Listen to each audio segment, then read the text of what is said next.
ደክሟችኋል፣ ታክቷችኋል።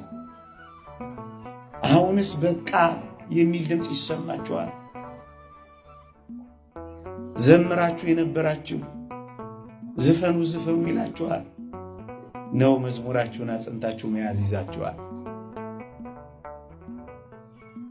ጥቂት ሲቀር እንደገና ወደ ኋላ መመለስ ከጅሏችኋል ነው ወይስ ያላችሁን በመጠበቅ ጸንታችሁ ቆማችኋል?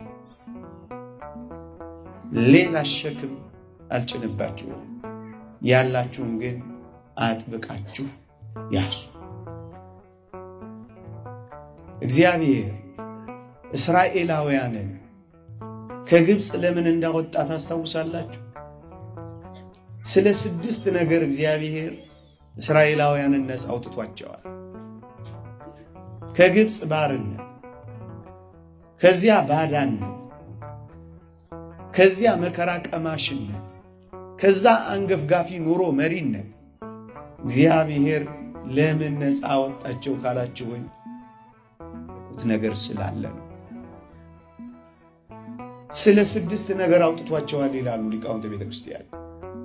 አንደኛ የእግዚአብሔር ፍጹም ቸርነት፣ ሁለተኛ እግዚአብሔር በአባቶቻቸው ደስ ስለተሰኘ፣ አራቱ ግን እስራኤል በግብፅ እያሉ ስለጠበቋቸው 4 መጠበቆች እግዚአብሔር ነፃ አውጥቷቸዋል ይላሉ።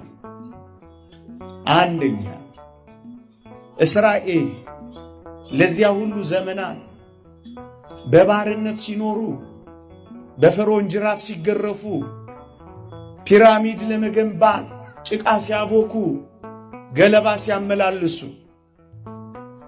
እግዚአብሔር ያሳያችሁ ተገዝረው ወይም ሥርዓተ ግዝረትን ይጠብቁ ነበረ። እደግመዋለሁ፣ እግዚአብሔር የሰጣቸው ቀዳማዊት ሕግ የሆነችው ግዝረታቸውን በፍጹም አልተዋትም ነበረ። እግዚአብሔር ያሳያችሁ እንግዳ ሀገር፣ ባዕድ ምድር፣ በከባድ ሥራ፣ በአስጨናቂዎቻቸው